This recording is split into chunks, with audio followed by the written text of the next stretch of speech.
கமலி வேகமாக ஓடி வந்து பிரபாவதியிடம் நன்றி கூறினாள். அதற்கு அவர், கமலி, எனக்கு எதுக்குமா நன்றி சொல்ற? நீயும் என் பொண்ணுதான், புரியுதா? உனக்கு ஒரு கஷ்டம் வரும்போது அப்படியெல்லாம் நான் உன்னை விட்டுற மாட்டேன். சரிங்கத்த என்று கூறியவள் மனதிற்குள், இனி எத்தனை ஜென்மம் எடுத்தாலும் இந்த குடும்பத்திற்கே தான் மருமகளாக வர வேண்டும் என்றும் சூர்யாவிற்கே தான் மனைவியாக வர வேண்டும் என்றும் கடவுளிடம் வேண்டிக் கொண்டாள்.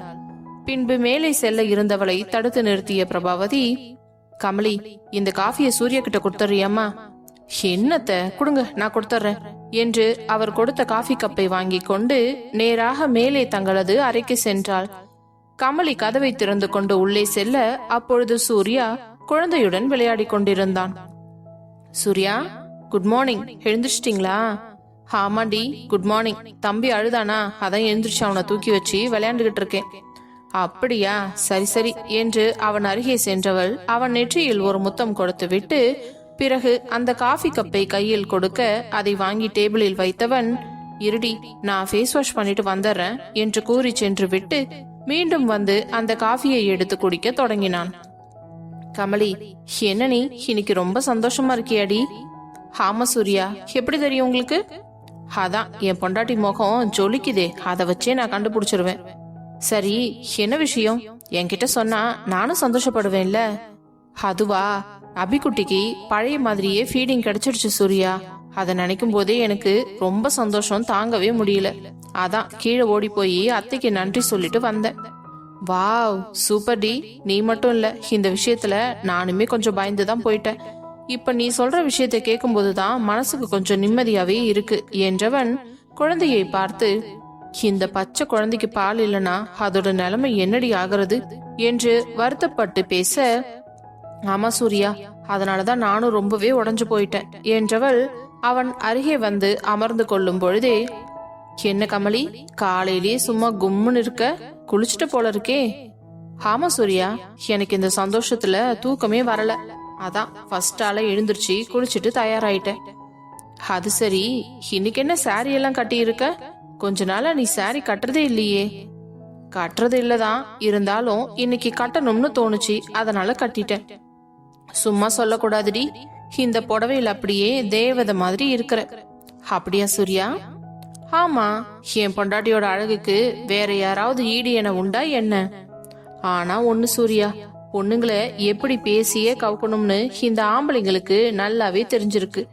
இப்படி பேசி பேசியே உங்களுடைய எல்லா காரியத்தையும் சாதிச்சுக்குவீங்க என்று அவள் கூறியதும், என்ன கமலி இப்படி சொல்லிட்ட?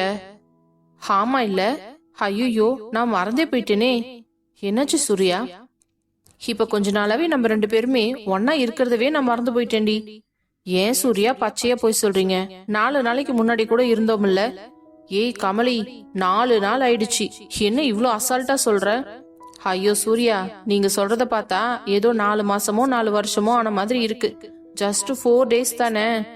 4 days டி, இதெல்லாம் இப்படியே விட்டா சரி வராது. இன்னைக்கு என்ன ஆனாலும் சரி, உன்னை ஒரு வழி பண்ணாம நான் விட மாட்டேன் என்றதும் அவளது முகம் முழுவதும் அப்படியே வெட்கத்தில் குப்பென்று சிவந்து விட்டது. சி போங்க சூர்யா, காலையிலேயே என்ன பேசிக்கிட்டு இருக்கீங்க? என்கிட்ட கேட்டீனா எப்பயுமே நான் இப்படிதான் பேசுவேன். இதுக்கு காலையில மதியானம் சாயங்காலம்லாம் நான் பார்க்கவே மாட்டேன் என்றவன் பின்பு காஃபியை குடித்து முடித்து விட்டு தனது மொபைலை எடுத்து செக் செய்து கொண்டிருந்தான். அதே நேரம் கமலி குழந்தையை தூக்கி கொண்டு குளிக்க வைப்பதற்காக செல்ல, என்ன பண்ண போற கமலி? குழந்தைய குளிக்க வைக்க போற சூர்யா? ஒன்னும் தேவையில்லை, இங்க குடு. ஏற்கனவே நீ ரொம்ப வீக்கா இருக்க, இதுல குழந்தைய வேற குளிக்க வைக்க போறாளாம். நீ எந்த வேலையும் செய்யக்கூடாது, ஒழுங்கா சாப்பிட்டுட்டு ரெஸ்ட் எடுக்கிற வழியை மட்டும் பாரு. உன் உடம்பு முதல்ல தேத்தணும். நான் அன்னைக்கே ஹாஸ்பிட்டல்ல வச்சு சொன்னேன் இல்லையா? ஆமா சூர்யா, அதுக்காக குழந்தைய குடும்பமா குளிக்க வைக்க கூடாது. ஒன்னும் தேவையில்லை, நீ பேசாம இங்கேயே உக்கார் என்றவன் குழந்தையை வாங்கி மீண்டும் மெத்தையில் படுக்க வைத்து அதன் துணிகளை எல்லாம் கழட்டி போட்டவன், டேய் அபிக்குட்டி, இன்னைக்கு அப்பா தாண்டா உன்னை குளிக்க வைக்க போறேன். நீ கொஞ்சம் பெருசா வளர்ந்ததுக்கு அப்புறம் டெய்லியும் அப்பாவும் நீயும் சேர்ந்தே குளிக்கலாம், சரியா என்று கேட்க குழந்தை அவனை பார்த்து சிரித்தது. உடனே கமலியிடம், இங்க பாரு கமலி, சரியான ஆளு இவன். நான் என்ன பேசினாலும் என்னை பார்த்து சிரிச்சு சிரிச்சே கவுத்தர்றாண்டி. அப்பாக்கு புள்ள தாப்பாம பிறந்திருக்கு. என்னடி இப்படி சொல்ற? நான் என்னத்த சிரிச்சு சமாளிச்சேன்? ஆமா, நீங்க ரொமான்டிக்கா பேசி பேசியே எனக்கு கவுக்கலையா? அந்த மாதிரி தான் உங்க புள்ளையும் நீங்க எது பேசினாலும் சிரிச்சியே உங்களை கவுத்தர்றான். அவன் ஏன் பையன்டி அப்படிதான் இருப்பான் என்று கூறியவன் குழந்தையை தூக்கி கொண்டு சென்று குளிக்க வைத்து மீண்டும் கமலியிடம் கொண்டு வந்து கொடுத்தவன் அவள் அலங்காரம் செய்ய வேண்டிய பொருட்களையும் எடுத்து கொடுத்து விட்டு, சரி கமலி, அப்போ நான் போய் குளிச்சுட்டு வந்துடுறேன். சரி சூர்யா என்று கூறியவள் வேகமாக குழந்தைக்கு மேக்கப் போட்டுவிட்டு உடையையும் மாற்றிவிட்டாள். பின்பு சிறிது நேரத்திலேயே சூர்யா குளித்துவிட்டு இடுப்பில் வெறும் டவலை மட்டும் கட்டி கொண்டு வர அதை பார்த்த கமலிக்கு என்னவோ போலிருந்தது. ஆடை இல்லாத அவனை வெற்று உடம்போடு பார்க்க அவளுக்கு மிகவும் பிடித்திருந்தது. அதுவும் சூர்யா அந்த நேரத்தில் மிகவும் ஹாட்டாக தெரிந்தான் கமலியின் கண்களுக்கு. ஏய் பொண்டாட்டி, எதுக்கடி என்ன இப்படி முழுங்குற மாதிரி பாக்குற? நீங்க இப்படி அரையும் குறையுமா வந்து நின்னா வேற எப்படி பாப்பாங்களாம்? அது சரி, உனக்கு இப்படியெல்லாம் பார்க்க கூட தெரியுமா? என்ன சூர்யா நீங்க இருக்கீங்க பாருங்க, பேசாம இருங்க சொல்லிட்டேன் என்று கூறியவள் குழந்தையிடம், உங்க அப்பாக்கு எப்ப பார்த்தாலும் இதே தாண்டா வேலையே, வேற வேலையே கிடையாது என்று கூற, அதே நேரம் சூர்யா, ஆமாண்டா உங்க அம்மாவுக்கும் எப்ப பாரு வேற வேலையே கிடையாது என்று கூறினான். பின்பு ஆபீஸ் செல்வதற்காக தயாராகி முடித்து வந்தவன், என்ன கமலி, நம்ம சாப்பிட போலாமா என்று கேட்டான். போலாம் சூர்யா, உங்களுக்காக தான் நான் வெயிட் பண்ணிக்கிட்டு இருக்கேன் என்று கூறிவிட்டு பின்பு குழந்தையை தூக்கி கொண்டு அவனோடு கீழே இறங்கி சென்றாள்.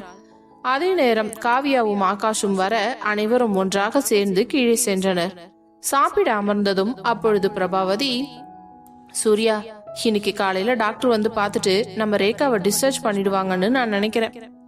இல்லம்மா, ரேகாவோட டெலிவரி ரொம்ப சிக்கலா இருந்துச்சு இல்ல, அதனால இன்னைக்கு அனுப்புவாங்களான்னு எனக்கு தெரியல, ஹாஸ்பிட்டல் போனாதான் தெரியும் என்று கூற, சரிப்பா, நீ அப்போ ஹாஸ்பிட்டலுக்கு கிளம்பி போறியா? ஆமாம்மா, சாப்பிட்டு கிளம்ப வேண்டியதுதான். சரி, அவங்களுக்கு சாப்பாடெல்லாம் கொடுத்து அனுப்பிட்டீங்களா? அதெல்லாம் காலையிலே கொடுத்து அனுப்பிட்டேன்ப்பா. அப்பா எடுத்துட்டு போய் கொடுத்துட்டு வீட்டுக்கும் வந்துட்டாரு. அப்படியா? சரிம்மா, ரேகா குழந்தையெல்லாம் எப்படி இருக்காங்களாம்? எல்லாரும் நல்லா இருக்காங்களாம் சூர்யா என்று அவர்கள் பேசிக் கொண்டிருக்கும் பொழுதே சூர்யாவிற்கு நவீனிடமிருந்து அழைப்பு வந்தது. நவீன் தான் கூப்பிடுகிறான் என்று கூறிவிட்டு வேகமாக போனை ஆன் செய்து, ஹலோ நவீன், சொல்லுடா. இப்போதான் டாக்டர் வந்து பாத்துட்டு போனாங்க. அப்படியா? சூப்பர்டா. என்ன சொன்னாங்க? இன்னைக்கு ஈவினிங்கே டிஸ்சார்ஜ் பண்ணலாம்னு சொல்லிட்டாங்கண்ணா. அப்படியா? நான் கூட ரேகாவுக்கு கொஞ்சம் காம்ப்ளிகேட்டா இருந்துச்சே, அதனால இன்னைக்கு டிஸ்சார்ஜ் பண்ண மாட்டாங்கன்னு நினைச்சிட்டேன்டா. அப்படித்தானா நானும் நினைச்சேன். ஆனா டாக்டர் கிட்ட கூட கேட்டேன், வேணும்னா இன்னும் 2 நாளோ 1 நாளோ இங்கேயே நாங்க இருக்கிறோம்னு. ஆனா அவங்கதான் அதுக்கெல்லாம் இப்ப அவசியம் இல்ல, ரேகாவும் சரி குழந்தையும் சரி நல்லா இருக்காங்க, தாராளமா நீங்க வீட்டுக்கு கூட்டிட்டு போலாம்னு சொன்னாங்க. அப்புறம் எனக்கும் அவங்க சொல்றதுதான் சரின்னு தோணுச்சு, அதனால நானும் ஓகே சொல்லிட்டேன். சரிடா, நான் இப்போ சாப்பிட்டுட்டு தான் இருக்கேன், சாப்பிட்டு முடிச்சிட்டு அங்க வரேன். இல்லண்ணா பரவாயில்ல, எப்படியா இருந்தாலும் ஈவினிங் தானே டிஸ்சார்ஜ் பண்ண போறாங்க, அது வரைக்கும் நீங்க ஆபீஸ்ல ஒர்க் ஏதாச்சும் இருந்துச்சுன்னா போய் பாருங்க. நீங்களும் போல நானும் போலனா ரொம்ப கஷ்டமாயிடும் இல்ல என்று கூற, பாருடா என் தம்பிக்கு திடீர்னு பொறுப்பெல்லாம் வந்துருச்சு. சரி சரி, அப்ப நான் ஆபீஸ்க்கே கிளம்புறேன், ஈவினிங் நேரா ஹாஸ்பிட்டலுக்கு வந்துடுறேன். சரியா? எதுக்குண்ணா, நீங்க வீட்லயே இருங்க, நான் ரேகாவை டிஸ்சார்ஜ் பண்ணி நேரா வீட்டுக்கே கூட்டிட்டு வந்துடுறேன். என்னடா நீ, யாரையுமே வரக்கூடாதுன்னா என்ன தண்டா பண்றது? அதுக்கு இல்லண்ணா, வீட்டுக்கு தானே வரப்போறோம், அதான் நானே கூட்டிட்டு வந்துடலாம்னு நினைச்சேன். அது எப்படி அப்படியெல்லாம் விட முடியும்? நீ என்ன வேணாலும் சொல்லிக்கோ, ஆனா ஈவினிங் நான் வருவேன் என்று கூறிவிட்டு போனை வைத்து விட்டான். அதே நேரம் பிரபாவதி, இந்த நவீன் இருக்கான் பாரு சூர்யா, சரியான ஆளு. நேத்தும் அப்படித்தான் ஹாஸ்பிட்டல்ல இருந்து என்ன துரத்தி விடுறதுலயே குறியா இருந்தான் பாரேன். இல்லம்மா, அவன் நமக்கு கஷ்டம் கொடுக்க கூடாதுன்னு நினைக்கிறான், அதுதான். அது எனக்கு புரியுதுப்பா, இருந்தாலும் நம்ம குடும்பத்துக்குள்ள இருக்கிற ஆளுங்களுக்கு செய்யறதுல நமக்கு என்ன பெருசா கஷ்டம் வந்துட போகுது சொல்லு? அதேதான் நானும் சொன்னேன். சரி, அவன் என்னவோ சொல்லிட்டு போறான், நான் ஆபீஸ்ல இருந்து டைரக்டா ஈவினிங் ஹாஸ்பிட்டல் போயிட்டு ரேகாவை டிஸ்சார்ஜ் பண்ணியே கூட்டிட்டு வந்துடுறேன். சரிப்பா என்றார். அப்புறம் ஆகாஷ், நீங்க காவியா கமலி அப்புறம் அப்பா அம்மா எல்லாரும் சேர்ந்து நம்ம ரேகாவையும் குழந்தையும் வெல்கம் பண்றதுக்கான ஏற்பாடெல்லாம் பண்ணிடுங்க. நீங்க கவலையே படாதீங்க சூர்யா, அதெல்லாம் நாங்க சூப்பராவே பண்ணிடுறோம் என்று கூறினான் ஆகாஷ். பிறகு அனைவரும் அமர்ந்து சாப்பிட்டு முடிக்க சூர்யா அவர்களிடம் கூறிக்கொண்டு ஆபீஸிற்கு புறப்பட்டு சென்றார். அப்பொழுது ஆகாஷ், காவியா, நானும் ஆபீஸ் போயிட்டு சூர்யா கொடுத்த அந்த புது ப்ராஜெக்ட என்ன ஏதுங்கிறத பார்த்துட்டு கொஞ்சம் ஒர்க்கை முடிச்சுட்டு ஆஃப்டர்நூனுக்குள்ள வந்துடுறேன். வந்ததுக்கு அப்புறம் நாம எல்லாமே அரேஞ்ச் பண்ணி தரேன், சரியா? சரிங்க ஆகாஷ், நீங்க போயிட்டு வாங்க என்று கூறியதும் அவன் கமலியிடமும் பிரபாவதியிடமும் சொல்லிக் கொண்டு புறப்பட்டான். பின்பு மதிய நேரமானதும் அதே மாதிரி ஆகாஷ் வீட்டிற்கு வந்ததற்கு பிறகு வீட்டை முழுவதும் அலங்காரம் செய்து கொண்டிருந்தான். அவனுக்கு துணையாக கமலியும் காவியாவும் உதவி செய்து கொண்டிருக்க அதே நேரம் சூர்யா நேராக ஹாஸ்பிட்டலுக்கு புறப்பட்டு சென்று விட்டான். பிறகு அவர்களை டிஸ்சார்ஜ் செய்து கொண்டு வீட்டிற்கு அழைத்து வந்தவன் கிளம்பியவுடன் பிரபாவதிக்கு போன் செய்து விஷயத்தையும் கூறிவிட்டான். அதே நேரம் வீட்டில் குழந்தையை வரவேற்பதற்காக அனைவரும் அனைத்து ஏற்பாடுகளையும் செய்து முடித்துவிட்டு வாசலிலேயே நின்று காத்து கொண்டிருந்தனர். சரியாக அவர்களது கார் வந்து நின்றவுடனே பிரபாவதி, கமலி, காவ்யா, பாரதி என்று அனைவரும் ஓடிச் சென்று ரேகாவையும் குழந்தையையும் வரவேற்றனர். அப்பொழுது பிரபாவதி, ரேகா, அடடா, குழந்தைய தூக்கிட்டு நீ வர்றத பாக்குறதுக்கு எவ்வளவு சந்தோஷமா இருக்கு தெரியுமா? சரி வா, இங்க வந்து நில்லு, முதல்ல உனக்கு ஆரத்தி சுத்துறோம் என்று கூறிவிட்டு பின்பு பாரதி, பிரபாவதி, கமலி மூவரும் சேர்ந்து ஆரத்தியை சுற்றி போட்டனர். ரேகா, வாடி வாடி என்று அவளை அணைத்து கொண்ட கமலி பலமாக வரவேற்றாள். அண்ணி, வெல்கம் ஹோம். டே குட்டி தங்கங்களா, வாங்க வாங்க, நம்ம வீட்டுக்கு வந்துட்டீங்கல்ல, இனிமே நம்ம எல்லாரும் சேர்ந்து ஜாலியா விளையாடலாம், சரியா என்று கூற அதையெல்லாம் பார்த்த நவீனிற்கும் ரேகாவிற்கும் மிகவும் சந்தோஷமாக இருந்தது. அபிக்கும் ரக்ஷிதாவிற்கும் வீட்டில் அழைத்து வரும்பொழுது எப்படி வரவேற்பு செய்யப்பட்டதோ அதே போல குழந்தையின் பாதங்களின் அச்சு எடுக்கப்பட்டது. பின்பு உள்ளே வந்ததும் கலர் கலரான தோரணைகளை கண்டு வியந்து போனாள் ரேகா. பிறகு நவீனும் ரேகாவும் சேர்ந்து அழகாக கேக் கட் செய்து முடிக்க ஒருவருக்கொருவர் ஊட்டி கொண்டனர். பின்பு சோஃபாவில் அமர வைத்துவிட்டு இந்த 2 குட்டி தங்கங்களையும் வீட்டுக்கு கூட்டிட்டு வர்றதுக்குள்ள ரேகாவோட நிலைமைதான் ரொம்ப கஷ்டமா போச்சு. நீ கவலையே படாத ரேகா, இன்னும் கொஞ்ச நாள்ல உன் உடம்பை எந்த அளவுக்கு தேத்தி விடுறேன்னு மட்டும் பாரு என்று பிரபாவதி கூற, ரொம்ப தேங்க்ஸ் அத்தை. என்ன நீங்க ஆளாளுக்கு எது செஞ்சாலும் தேங்க்ஸ் சொல்லிக்கிட்டே இருக்கீங்க, இனிமே இந்த தேங்க்ஸ்ன்ற வார்த்தையே இந்த வீட்டுக்குள்ள வரக்கூடாது சொல்லிட்டேன்.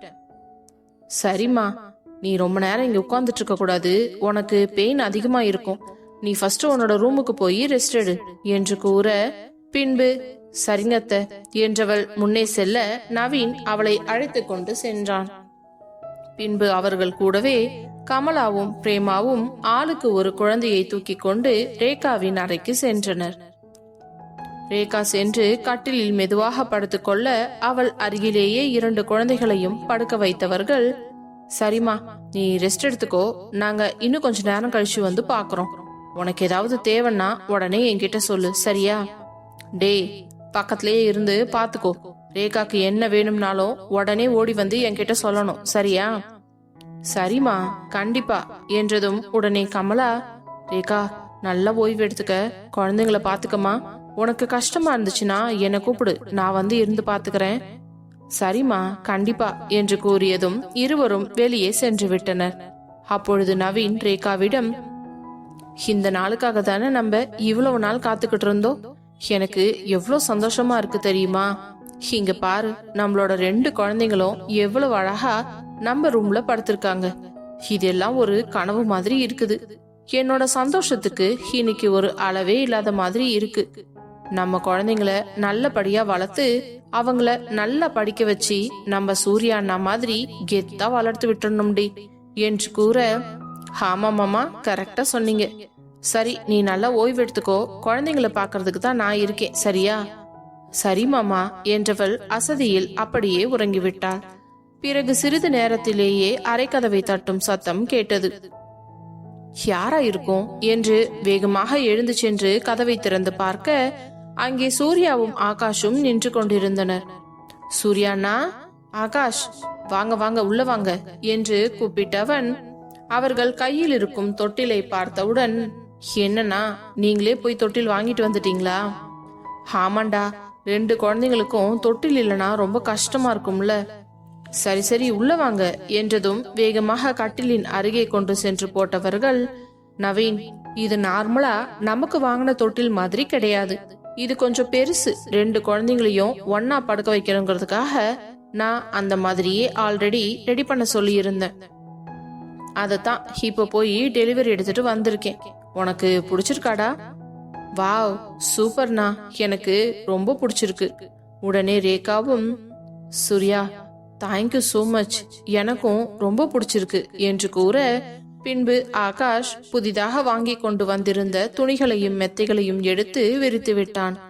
அப்பொழுது சூர்யா சென்று ஒரு குழந்தையை தூக்கி கொண்டு வந்து தொட்டிலில் போட, உடனே ஆகாஷும் சென்று இன்னொரு குழந்தையை தூக்கி கொண்டு வந்து அதன் அருகிலேயே போட்டான்.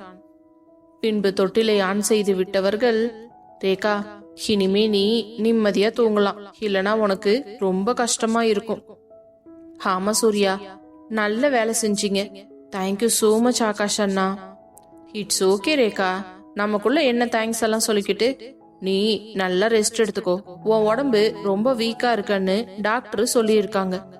அதனால நீ ஃபுல் ரெஸ்ட்ல இருக்கணும், சரியா? கண்டிப்பா சூர்யா, நீங்க எல்லாரும் இருக்கிற வரைக்கும் எனக்கு எந்த பயமும் இல்லை என்று கூறியதும், சரிடா பாத்துக்கோ, என்ன ஹெல்ப் வேணும்னாலும் என்கிட்ட கேளு, சரியா? கண்டிப்பா அண்ணா, தேங்க்யூ சோ மச் என்று அவனை அணைத்துக் கொள்ள, பின்பு ஆகாஷும் சூர்யாவும் அவர்கள் அறையிலிருந்து வெளியே வந்து விட்டனர். அப்பொழுது ரேகா, மாமா, சூர்யாவுக்கு நம்ம மேலையும் நம்ம குழந்தைங்க மேலையும் ரொம்ப பாசம் அதிகம் இல்ல? ஆமாண்டி, நான் கூட யோசிக்கவே இல்லை. ஆனா அண்ணன் ஆல்ரெடி ஆர்டர் கொடுத்தே ரெடி பண்ணி கரெக்டா இன்னைக்கு வீட்டுக்கும் கொண்டு வந்து போட்டுட்டாரு பாரு. குழந்தைங்க நிம்மதியா தூங்குவாங்க என்று சந்தோஷமாக கூறினான். பிறகு சிறிது நேரத்திலேயே பிரேமாவும் கமலாவும் ரேகாவின் அறைக்கு வர, அப்பொழுது நவீனை பார்த்து, நவீன், குழந்தைங்களுக்கு தொட்டில் வாங்கணும்பா என்றதும், அது சரி, இங்கு பாருங்க என்று கை காட்ட அந்த தொட்டிலை பார்த்தவர்களுக்கு ஒரே மகிழ்ச்சி. ஓடி சென்று கிட்டே பார்க்கவே 2 குழந்தைகளும் ஒரே தொட்டிலில் அழகாக உறங்கிக் கொண்டிருந்தனர். எப்படா வாங்கின? நான் இப்பதான் உன்னை வாங்க சொல்லணும்னு வந்தேன். அம்மா, ஆல்ரெடி சூர்யா அண்ணன் இந்த மாதிரி ஒரு தொட்டில ரெடி பண்ண சொல்லி வச்சிருந்தாராம். இப்பதான் கொஞ்ச நேரத்துக்கு முன்னாடி எடுத்துட்டு வந்து போட்டு அவரே ரெடி பண்ணி குழந்தைங்கள தொட்டிலையும் படுக்க வச்சுட்டு போயிட்டாரு. சூப்பர் இல்ல? சூர்யாவுக்கு எல்லார் மேலையும் அதிகமான அன்பு பாசம் இருக்கு. எல்லாருக்கும் என்னென்ன தேவைங்கிறத அவங்க சொல்றதுக்கு முன்னாடியே செஞ்சிருவான். என் அக்காவோட வளர்ப்பு அப்படி என்று கூற, உடனே கமலா, சூர்யா தம்பி மாதிரி ஒரு பிள்ளைய நான் பார்த்ததே இல்ல. இவ்வளவு வசதியான வீட்டுல பிறந்து பெரிய பெரிய பிசினஸ் எல்லாம் செய்யறவரு இவ்வளவு தன்மையா பாசமா நடந்துக்கிறத பாத்துக்கிறதுக்கே எனக்கு உண்மையாலுமே ரொம்ப சந்தோஷமா இருக்கு. அண்ணியோட வளர்ப்பு அந்த மாதிரி தங்கமான பிள்ளையா வளர்த்திருக்காங்க என்று இருவரும் பேசிவிட்டு திரும்பி செல்லும் பொழுது, அப்பொழுது கமலா, ரேகா, உனக்கு 2 குழந்தையா இருக்கு. நைட்ல நான் வேணா இங்க வந்து உன் கூட ஸ்டே பண்ணிக்கவா? 2 குழந்தைய அழுதுச்சுன்னா நீ எப்படி சமாளிப்ப என்றதும் நவீனுக்கு பதட்டமானது. ஆமாத்த, நீங்க சொல்றதும் கரெக்ட் தான். சரி, நீங்க ஒண்ணு பண்ணுங்க, இன்னைக்கு நைட்டு தூங்குறதுக்கு நீங்களும் இங்க வந்துருங்க. என்ன மாப்ள, அப்போ நீங்க எங்க படுப்பீங்க? அதெல்லாம் ஒன்னும் பிரச்சனை இல்ல அத்த, இந்த சோஃபாவில நான் படுத்துக்கிறேன். நீங்களும் ரேகாவும் பெட்ல படுத்துக்கிட்டு குழந்தைய பாத்துக்கோங்க என்று கூற, சரி என்று அரை மனதுடன் தலையாட்டி விட்டு பின்பு வெளியே சென்று விட்டார். அதே போல நைட்டு அனைவரும் இரவு உணவை சாப்பிட்டு முடித்துவிட்டு தங்களது அறைக்கு செல்ல, கமலா மட்டும் ரேகாவின் அறைக்கு வந்தார் தங்கிக் கொள்ள. நவீனும் அங்கிருந்த சோஃபாவில் படுத்துக்கொண்டான். இரவெல்லாம் குழந்தைகள் அடிக்கடி அழுது கொண்டிருக்க கமலாவும் நவீனும் சேர்ந்து 2 குழந்தைகளையும் சமாளித்தனர். பால் கொடுத்தது மட்டும்தான் ரேகாவின் வேலை. குழந்தைகளை தூங்க வைப்பது எல்லாம் மாமியாரும் மருமகனும் சேர்ந்து செய்து கொண்டிருந்தனர். இப்படியே நாட்கள் ஓடிக்கொண்டிருக்க, ஒரு நாள் ஹாலில் அனைவரும் கீழே அமர்ந்து பேசிக் கொண்டிருந்தனர். அப்பொழுது ரக்ஷிதா குட்டி கீழே படுத்துக்கொண்டு கையை காலையாட்டி விளையாடி கொண்டிருந்தாள். அபிக்குட்டியும் குப்புற படுத்துக்கொண்டு அனைவரையும் பார்த்து சிரித்து கொண்டே விளையாடி கொண்டிருந்தான். பின்பு என்ன நினைத்தானோ தெரியவில்லை, அப்படியே மெதுவாக எழுந்து அமர முயற்சி செய்தான். அதை பார்த்தவர்களுக்கு மிகுந்த மகிழ்ச்சி. கமலியும் சூர்யாவும் ஒருவரையொருவர் பார்த்து, சூர்யா, இங்க பாருங்க, நம்ம தம்பி எழுந்திருச்சு உட்கார முயற்சி பண்றான். ஆமாண்டி, எவ்வளவு அழகா இருக்குது இல்ல? உடனே பிரபாவதி, அடடா, என் பேரை எழுந்திருச்சு உட்கார பாக்குறானே, என் செல்ல குட்டி என்று அவனுக்கு திருஷ்டி கழித்தார். பிறகு சிறிது நேரமாக முயற்சி செய்து ஒரு வழியாக எழுந்து அமர்ந்து சிறிது நேரத்திலேயே சரிந்தும் விட்டான். உடனே அழத் தொடங்கியதும் கமலி சட்டென்று தாங்கிக் கொண்டு, சரிடா தங்கம், அழுகாதீங்கடா தம்பி, உட்கார்றதுக்கு முயற்சி பண்றீங்களா, என் பட்டு செல்லண்டா என்று கொஞ்சிக் கொண்டிருக்க, அதே நேரம் ரக்ஷிதாவும் ஒரு கழித்து படுத்துக்கொண்டு குப்புற விழறதுக்கு முயற்சி செய்து கொண்டிருந்தாள். உடனே காவியா ஆகாஷிடம், ஆகாஷ், இங்க பாருங்க, நம்ம பாப்பா கவுறதுக்கு ட்ரை பண்றா என்றதும் உடனே அனைவரும் ஆவலாக பார்க்க, நீண்ட நேரமாக முயற்சி செய்து கொண்டிருந்த ரக்ஷிதா ஒரு வழியாக குப்பரித்து விட்டாள். உடனே பிரபாவதிக்கு சந்தோஷம் தாங்கவே முடியவில்லை. வேகமாக கிச்சனுக்கு ஓடி சென்று ஒரு தேங்காயை எடுத்துக்கொண்டு வந்து குழந்தைக்கு செய்ய வேண்டிய சடங்குகளை செய்து முடித்தார். பின்பு குழந்தையை தூக்கி வைத்து ஆளாளுக்கு கொஞ்சிக் கொண்டிருந்தனர். காவியாவிற்கும் ஆகாஷிற்கும் சந்தோஷம் தாங்கவே முடியவில்லை. ஆகாஷ், நம்ம பாப்பா அடுத்த ஸ்டேஜுக்கு போயிட்டால? ஆமாண்டி, எனக்கு இதெல்லாம் பார்க்கவே எவ்வளவு சந்தோஷமா இருக்கு தெரியுமா? அப்பொழுது பாரதி கண்ணனிடம், என்னங்க, நம்ம பேத்தி குப்புற விழுந்துட்டா, நம்ம பேரனும் எழுந்திருச்சு உக்காந்துட்டான், 2 பேரும் ஒரே நாள்ல நடந்துட்டு இருக்கு, இதெல்லாம் பார்க்க எனக்கு எவ்வளவு சந்தோஷமா இருக்கு தெரியுமா என்று பேசிக்கொண்டிருக்க, அதே நேரம் கமலி, சூர்யா, காவியா, ஆகாஷ் 4வருக்கும் மிகவும் சந்தோஷமாக இருந்தது. பிறகு இரவு உணவை சாப்பிட்டு விட்டு அனைவரும் தூங்கச் செல்ல, அப்பொழுது சூர்யா கமலியிடம், கமலி, என்ன சூர்யா, இன்னைக்கு நான் ரொம்ப சந்தோஷமா இருக்கேன்டி. நானுதான் சூர்யா. ஆமா, இன்னைக்கு நம்ம புள்ளையும் எழுந்திருச்சு உட்கார்ந்துட்டான், நம்ம மருமகளும் குப்புற விழுந்துட்டா, 2ம் ஒரே நாள்ல நடந்தது. எனக்கு ஏதோ ரொம்ப சந்தோஷம் தாங்கிக்க முடியாத அளவுக்கு இருக்குதுடி. ஆமா சூர்யா, எனக்கும் அதே ஃபீலிங் தான் என்று கூறியவள் பின்பு குழந்தையை தூங்க வைத்து தொட்டிலில் போட்டுவிட்டு மீண்டும் வந்து மெத்தையில் படுக்க, அவள் அருகே வந்து படுத்தவன் அவளை இறுக்கமாக அணைத்து கொண்டு, கமலி, நான் இன்னைக்கு ரொம்ப சந்தோஷமா இருக்கேன்டி. சரி சூர்யா, அதுக்கு என்ன இப்போ? அதை நம்ம செலிப்ரேட் பண்ண வேண்டாமா? பண்ணலாமே, எப்படி பண்ணணும்னு சொல்லுங்க, அப்படியே செஞ்சிடலாம். அதெல்லாம் நீ எதுவும் செய்ய வேண்டாம், எல்லாத்தையும் நானே பாத்துக்கிறேன் என்றவன் அவள் எதிர்பார்க்காத நேரத்தில் அவளது உதட்டை சிறை செய்தான். பிறகு அவள் மேல் ஏறி படர்ந்தவன் அவளது ஆடைகளை முழுவதுமாக களைந்து தூக்கி தூர போட்டான். அப்படியே மெதுவாக தொடங்கிய கூடலை பின்பு வேகமாக எடுத்துக்கொண்டு சென்றான் சூர்யா. அதே நேரம் காவியா அறையில் குழந்தையை தூங்க வைத்துவிட்டு மெத்தையில் வந்து படுக்க, ஆகாஷோ காவியா என்று அழைத்தான். என்ன ஆகாஷ், எனக்கு நீ வேணும்டி. என்ன ஆகாஷ், இதெல்லாம் கேட்டுக்கிட்டு இருக்கீங்க? நான் உங்க பொண்டாட்டி தானே, நீங்க தாராளமா என்ன எடுத்துக்கலாம். அதெல்லாம் சரிதான், உனக்கு ஓகே தானே? இதெல்லாம் கேட்டா செய்வாங்க, தோணுச்சுன்னா சட்டு புட்டுன்னு செஞ்சுட்டு போய்கிட்டே இருக்கணும் என்று கூற, அடி பாவி, என்னடி நீ இப்படியெல்லாம் பேசுற? நீ இப்படியெல்லாம் பேசுனா எனக்கு ஓவரா உடம்பெல்லாம் முறுக்கி ஏறுது என்று அவன் கூற, உடனே காவியாவிற்கு முகமெல்லாம் வெட்கத்தில் சிவந்து விட்டது.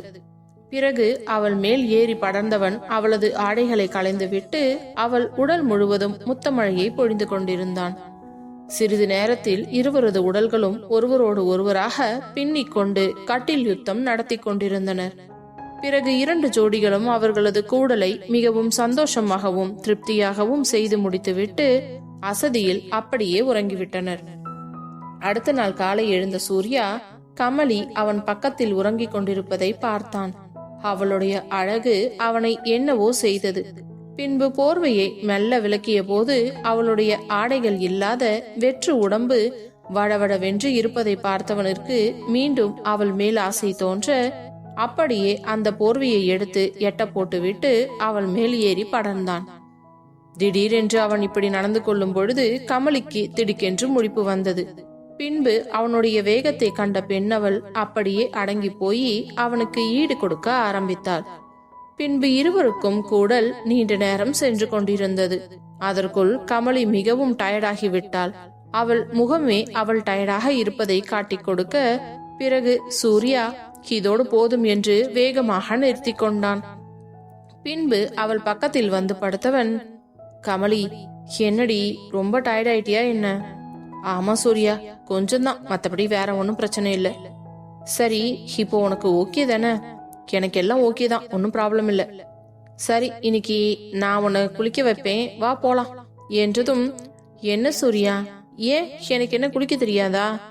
அதெல்லாம் முடியாது, உன்னை குளிக்க வச்சு எவ்வளவு நாள் ஆச்சு, இன்னைக்கு நான் தான் உன்னை குளிக்க வைப்பேன் என்று கூறியவன் அவளின் பதிலை எதிர்பார்க்காமல் அப்படியே எழுந்து அவளை அலைக்காக தூக்கி கொண்டு குளியலறைக்குள் புகுந்தவன் பாத் டப்பில் படுக்க வைத்து வெதுவெதுப்பான தண்ணீரை கொண்டு அவள் உடல் முழுவதும் கழுவி குளிக்க வைத்தான். பிறகு அவனும் அவளோடு சேர்ந்து குளிக்க இருவரும் வெறும் டவலை மட்டும் கட்டிக்கொண்டு வெளியே வந்தனர். அந்நேரம் பார்த்து குழந்தை எழுந்து அழத் தொடங்கியது. உடனே ஓடி வந்த கமலி குழந்தையை தூக்கி கொண்டு மெத்தையில் சென்று அமர்ந்தவள் குழந்தைக்கு ஃபீடிங் செய்யலாம் என்று நினைத்து கீழே குனிந்து தன்னை பார்க்க அவள் வெறும் டவலை மட்டும் கட்டி கொண்டிருந்தாள். அட கடவுளே, இதோட எப்படி குழந்தைக்கு ஃபீட் பண்றது? சூர்யா, கொஞ்ச நேரம் தம்பியை வச்சுக்கோங்களேன், நான் போயிட்டு ட்ரெஸ்ஸை சேஞ்ச் பண்ணிட்டு வந்துடுறேன். அதெல்லாம் முடியாது, நீ இப்படியே ஃபீட் பண்ணு என்று கூறியவன் அவள் அருகே வந்து ஜம் என்று அமர்ந்து கொண்டான். சூர்யா, எனக்கு ரொம்ப வெக்கமா இருக்கு, என்ன நீங்க இப்படி எல்லாம் பண்றீங்க? ஏண்டி, நம்ம 2 பேரும் புருஷன் பொண்டாட்டி தானே, இன்னும் எவ்வளவு நாளைக்கு தான் வெக்கப்பட்டுக்கிட்டே இருப்ப? போதும் போதும், நீ வெக்கப்பட்ட வரைக்கும் சட்டுன்னு என் பிள்ளையோட அழுகிய நிறுத்து, அவன் பசியில எப்படி அழுகுறான் பாரு என்று கூற, ஆனாலும் சூர்யா, உங்களுக்கு கொஞ்சம் கூட விவஸ்தையே இல்ல, நீங்க நினைச்சதுதான் நடக்கணும்னு நினைக்கிறீங்க இல்ல என்றவள் பின்பு திரும்பி அமர்ந்து கொண்டு டவலை லேசாக விலக்கிவிட்டு குழந்தைக்கு பால் கொடுக்க ஆரம்பித்தாள். உடனே சூர்யா சிரித்து கொண்டே, சரி சரி, நீ ஃப்ரீயா குழந்தைக்கு பால் கொடு, நான் போயிட்டு ட்ரெஸ் சேஞ்ச் பண்ணிட்டு வந்துடுறேன் என்று எழுந்து செல்லும் பொழுது வேறொரு டவலை எடுத்துக்கொண்டு வந்து அவளிடம் கொடுக்க, தேங்க்யூ என்று கூறிக்கொண்டே அந்த டவலை வாங்கி தன் மேல் போட்டுக்கொண்டு குழந்தைக்கு திருப்தியாக பால் கொடுத்து முடித்தாள். அதே நேரம் அவன் தயாராகி வெளியே வந்து குழந்தையை வாங்கி கொண்டு, சரி, இப்போ நீ போய் ட்ரெஸ் சேஞ்ச் பண்ணிட்டு வா போ என்று கூறியவன் குழந்தையை தூக்கி கொண்டு குளிக்க வைக்க சென்றான். அதே நேரம் கமலி தயாராகி வரவும் குழந்தையை அழகாக ரெடி செய்து வைத்திருந்த சூர்யாவை பார்த்தவள், சூர்யா, நீங்களே எல்லாத்தையும் முடிச்சிட்டீங்களா? ஆமாண்டி, என் பொண்டாட்டிக்கு கஷ்டம் கொடுக்க கூடாது இல்ல. அடடா, இன்னைக்கு என் புருஷன் என்ன செம்ம ஃபார்ம்ல இருக்காரு போல இருக்கே. ஆமாண்டி, என்னவோ தெரியல, எனக்கு உன்னை பார்த்தாலே ரொம்ப ஆசாசையா வருது. நான் வேணும்னா ஒன்னு செய்யட்டுமா? இன்னைக்கு ஆபீஸ்க்கு லீவ் போட்டுடுறேனே. அடி படுவீங்க சூர்யா, ஒழுங்கா கிளம்பி ஓடி போயிடுங்க, இதுக்கு மேல என்னால முடியவே முடியாது என்று கூறியவள், சரி சரி, எனக்கு ரொம்ப பசிக்குது, வாங்க 2 பேரும் கீழே போகலாம் என்று கூப்பிட, சரிடி வா என்று குழந்தையை தூக்கி கொண்டு அவளையும் அழைத்து கொண்டு கீழே இறங்கி சென்றான் காலை உணவை சாப்பிடுவதற்காக. அதே நேரம் காவ்யாவும் ஆகாஷும் அறையில் இருந்து வெளியே வர அவர்களை பார்த்த கமலி, என்ன காவியா, நீயும் லேட் தான் போல இருக்கே காலை சாப்பாடு சாப்பிட்றதுக்கு? ஆமா, நீ இப்பதான் எந்திரிச்சேன், செம்ம டயர்டா இருக்கு என்றதும் கமலி அவள் அருகே சென்று, என்ன காவியா, நைட்டெல்லாம் ரொம்ப பிஸியா? போங்க நீ. அட சும்மா சொல்லு காவியா, உங்க அண்ணன் மட்டும் என்ன லேஸ்பட்ட ஆளா என்று கேட்க, ஹனி நிஜமாலுமா? இந்த விஷயத்துல என் அண்ணனும் சரி உங்க அண்ணனும் சரி ஒரே மாதிரி தான் இருக்காங்க என்று கூறி சிரித்து கொண்டனர். அப்பொழுது சூர்யா கமலியிடம், என்ன கமலி, நீங்க 2 பேரும் மட்டும் ஏதோ குசு குசுன்னு பேசி சிரிச்சுட்டு வரீங்க? ஒன்னும் இல்ல சூர்யா, நாங்க எங்களோட அண்ணன்களோட பெருமையை தான் பேசிக்கிட்டு வந்தோம் என்றதும், ஓஹோ அப்படியா என்று முன்னால் சென்றவன் திடீரென நின்று விட்டு, என்ன உங்க அண்ணன்களோட பெருமைன்னா? ஆகாஷ், அப்போ நம்ம 2 பேரை பத்தி தான் இவங்க ஏதோ கமெண்ட் பண்ணிட்டு வர்றாங்க, எப்படி சிரிச்சுட்டு வராங்க பாருங்க என்று கூற, உடனே ஆகாஷ், காவியா என்ன சொல்லிக்கிட்டு வந்தீங்க, என்கிட்ட சொல்லு. முடியாதுப்பா, அண்ணி எங்க அண்ணனை பத்தி சொன்னதை நான் யாருக்கிட்டையும் சொல்ல மாட்டேன் என்று கூற, உடனே சூர்யா கமலியிடம் கேட்க, அப்பொழுது கமலியோ, முடியாது முடியாது, எங்க அண்ணனை பத்தி நான் எப்படி சொல்ல முடியும் என்று கூறினாள். ஒரு விஷயம் நல்லா தெரிஞ்சு போச்சு ஆகாஷ், இவங்க 2 பேர் வாயிலிருந்தும் உண்மையை வர வைக்கவே முடியாது. ஆனா நம்மள தான் ஏதோ கேவலமா பேசியிருக்காங்க, அது மட்டும் நல்லா தெரியுது என்றான். உடனே கமலி, அதான் உங்களுக்கே தெரியுதுல்ல, அப்புறம் எதுக்கு திரும்ப திரும்ப என்கிட்ட கேட்டுக்கிட்டு இருக்கீங்க? அது என்ன விஷயம்னு தெரியலனா உங்களுக்கு மண்டையே வெடிச்சிடும் இல்ல என்றதும் சூர்யா, வேண்டாமா தாயே, நீ எதுவும் சொல்ல வேண்டாம், நீ அமைதியா வந்தா மட்டும் போதும் என்று கூற மீண்டும் கமலியும் காவியாவும் சிரித்து கொண்டனர். இந்த கதை உங்களுக்கு பிடிச்சிருந்துச்சுன்னா இந்த வீடியோக்கு ஒரு லைக் கொடுத்துட்டு மறக்காம நம்ம சேனலை சப்ஸ்கிரைப் பண்ணிக்கோங்க.